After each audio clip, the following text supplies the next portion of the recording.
Eu me chamo Kimberly Watson. A pedido do meu irmão Michael Watson, irei relatar o meu testemunho. Eu fui obreira do pastor Kenzo Atsushi. Vou relatar quando fiquei firme enquanto ele estava vivo, e como enfraqueci depois que ele morreu. Eu sou a irmã do pastor Michael Watson, que também tinha ficado abatido com a morte do pastor Kenzo. Eu recebi uma unção poderosa do ministério do pastor Kenzo, e estava debaixo da sua cobertura de oração. Eu estava orando e fortalecida, mas eu tinha uma televisão, e o diabo me atacou de dentro desse aparelho. A televisão, mesmo desligada, soltou flechas escuras que atingiu a minha mente. Eu estava de joelhos e vi as flechas. Senti uma dor de cabeça e fiquei fraca, desanimada em andar para a igreja, e não estava tendo forças para orar. Um demônio veio até o meu quarto. Eu clamava o nome de Jesus e expulsava, mas ele não queria sair. Ele disse: "Não posso sair. Está com o meu aparelho. Isso me dá legalidade e força contra a sua vida. Nunca vai me vencer enquanto tiver com aquilo que é meu no seu lar." A televisão tira a autoridade espiritual de qualquer cristão. Eu tive que jogar no lixo o aparelho e a força para orar voltou. O demônio nunca mais voltou. Eu fiquei livre e a unção de Deus crescia na minha vida. Quanto mais me aprofundava nas coisas espirituais, mais renunciava ao mundo. Eu fazia parte do grupo de louvor da igreja. O Senhor Jesus me deu o dom de louvar. Toda vez que cantava na igreja, as pessoas sentiam a presença de Deus e outras eram libertas. Da minha voz saía unção de labaredas de fogo. O meu esposo tocava violão, e uma unção saía dos sons do instrumento. Quando ele tocava, as pessoas caíam endemoniadas. Eu estava sendo muito usada. O Senhor me revelou sobre as falsas profetisas e falsas ministras como Joyce Meyer. O principado da vaidade atua na vida dessa falsa evangelista. O Senhor me revelou a sua ganância por dinheiro. Uma pessoa materialista que não tem o Espírito Santo.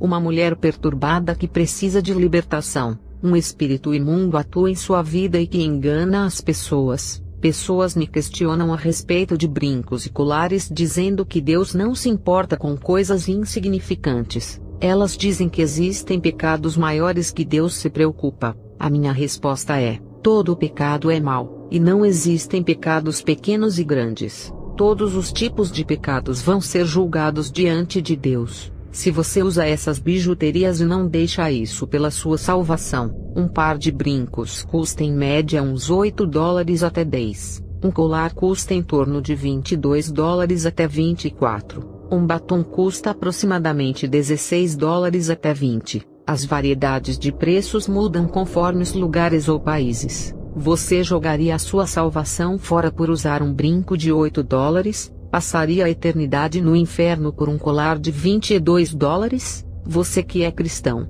trocaria a eternidade no céu por um batom de $16? A vida eterna conquistada na cruz do Calvário vale menos que um vidro de esmalte de unha que custa $25. Você jogaria a sua salvação no lixo por causa de coisas baratas e perecíveis. A sua salvação é cara, custou um alto preço na cruz. Jesus foi moído por sua iniquidade para você jogar a sua coroa fora por tão pouco. Não troque a sua bênção por um prato de lentilha. Quando você ouve uma palavra de santidade, o poder de Deus envolve a sua vida. A palavra enraiza dentro do seu coração e tira o pecado que não agrada a Deus. O Espírito Santo faz morada, basta querer deixar ele entrar aceitando a palavra de correção. Não resista, entregue a sua vida a ele. A vontade de sua carne irá morrer para o mundo. Os seus desejos carnais será destruído quando o Espírito Santo estiver habitando em você. Conheci um casal que fazia missões juntos. Eles tiveram um bebê, e desistiram de fazer a missão.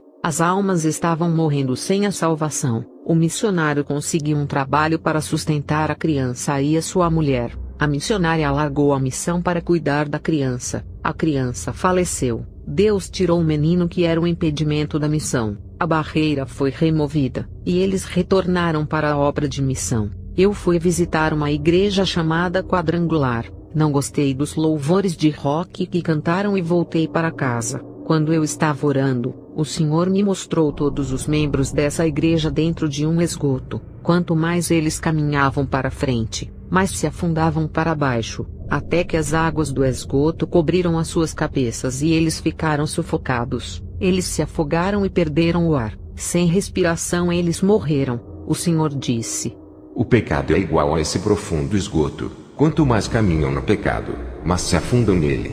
Depois que eles morreram, um rodamoinho apareceu debaixo daquela água e puxava todos para as profundezas do abismo. Quanto mais fundo era, mais escuras as águas ficavam. Não havia luz no fundo daquelas águas. O Senhor me revelou que a parte escura que fica nas profundezas da água é a entrada para o inferno. A igreja inteira foi tragada para o inferno. Todos os meus dons foram enterrados com a morte do pastor Kenzo. Quando ele morreu eu parei de ir à igreja. Eu havia me desviado do caminho de Jesus e nunca mais fui à igreja. Sofri muito longe do caminho de Deus. Eu desisti de ficar firme no caminho de Jesus, porque o meu pastor faleceu. Eu fiquei perdida e sem as doutrinas que me edificava. A minha mãe orava para Deus me despertar mais uma vez. Eu tive vontade de ter a mesma experiência do meu pastor e conhecer o mundo espiritual. A oração da minha mãe que pedia o meu despertamento foi ouvida. Em uma noite eu passei mal,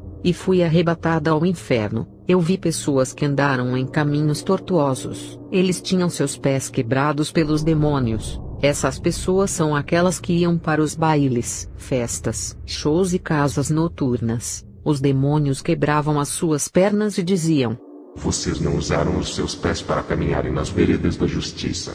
Os demônios cortavam as mãos daqueles que roubavam o que não era seu. Não somente os ladrões tiveram as suas mãos cortadas, mas também pastores que roubavam as ofertas e os dízimos da igreja. Eu vi no inferno irmãos que usavam correntes no pescoço e irmãs que usavam colares. Lá no inferno eles foram acorrentados no pescoço e viraram cachorros no inferno. Correntes e colares simbolizam prisões. Eu vi no inferno o filho que matou o seu pai. Ele foi transformado em monstro e sofria os tormentos. Ele falava igual a um animal, e aterrorizado gritava. Homens que esquartejavam as pessoas, quando chegaram ao inferno foram despedaçados pelos demônios. Eu vi uma moça que matou a sua mãe. No inferno ela virou uma fera, e foi acorrentada igual a um animal sendo afligida por lanças que os demônios jogavam. A consciência das pessoas é atormentada. O sofrimento da consciência e a dor da alma nunca terminam. Eu vi um pai que está no inferno por estuprar a própria filha. Também vi um rapaz e a sua mãe no inferno por terem relações sexuais em segredo. Eu vi homens e mulheres que praticaram sexo com animais. Eu vi um pastor que vivia uma vida santa no inferno. Nessa hora Jesus desceu até ali para me tirar. O pastor não se conformava e dizia que viveu uma vida santa. Jesus disse: disseste bem, mas não ensinava o povo a se santificar, por isso que perdeu a sua salvação.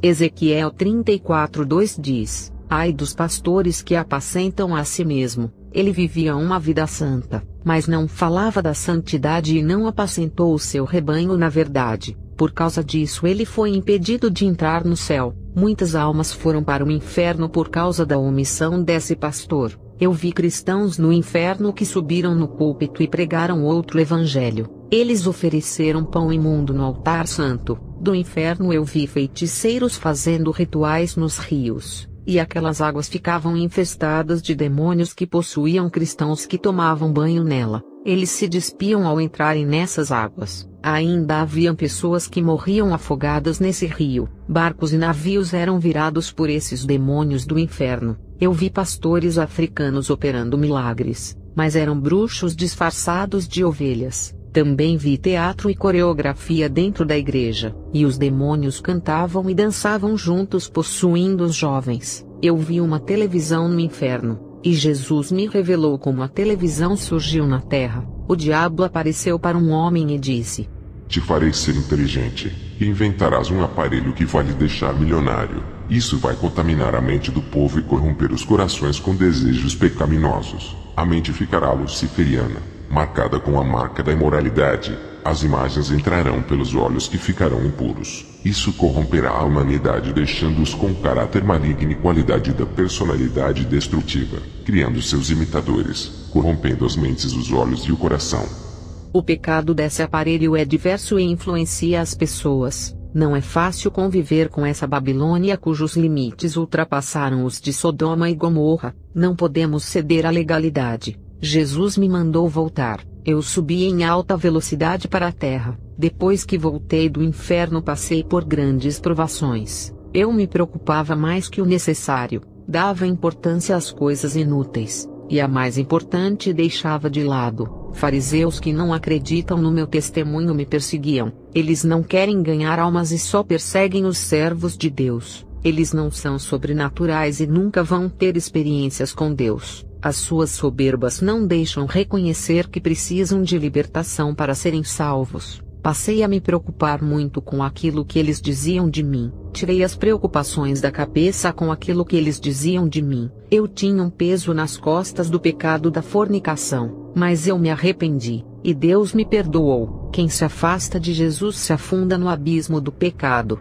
Quanto mais ficamos distante da santidade, mais sujo ficamos. Quem se afasta da verdade perde o fervor do Espírito Santo, e fica frio caindo nas profundezas do pecado. Quem se afasta do caminho de Deus se torna presa fácil para o diabo. Hoje eu uso a palavra para construir, não para atacar as pessoas. A correção e o chicote de Deus para crescer faz bem. Já as críticas que atacam e trazem sofrimento não são de Deus. Cristãos que perseguem os outros somente para escandalizar são do diabo. Falar contra o pecado é de Deus. Acusar e atacar o seu irmão é do diabo. Algumas pessoas têm saído das igrejas por causa de acusações. Isso só afasta as pessoas de Deus e as jogam no Egito, fazendo voltarem a serem escravas do diabo. Eu tenho sofrido perseguição. Jesus me deu equilíbrio para as minhas pernas para eu não tropeçar. Ele é o meu sustento. E você que também está de pé, cuidado para não cair. Zele pela sua vida espiritual para não enfraquecer. Cuidado com o seu modo de agir e de pensar. Vigia onde pisa e coloca os seus pés. Não entre em tribulação, indo a lugares impróprios como bares, casas noturnas ou festas mundanas. Olhe para as suas atitudes se estão corretas e esteja na direção de Deus. O Senhor Jesus Cristo tem me protegido para onde eu vou. Eu não me entrego diante das minhas dificuldades e luto pelo Evangelho da verdade. Deus tem me dado força e coragem. Jesus se agrada daqueles que não têm medo. Os cristãos não têm ajuntado e edificado as pessoas, mas têm espalhado. Esses tiram as pessoas do caminho de Jesus Cristo dizendo que não precisam congregar em templos. E todo o plano de Deus é atrapalhado na vida dos que não congregam no corpo de Jesus Cristo. Os que tiram as pessoas da comunhão vão pagar um alto preço. Palavras que matam as pessoas e afastam das casas de orações onde tem homens de Deus que podem acolher.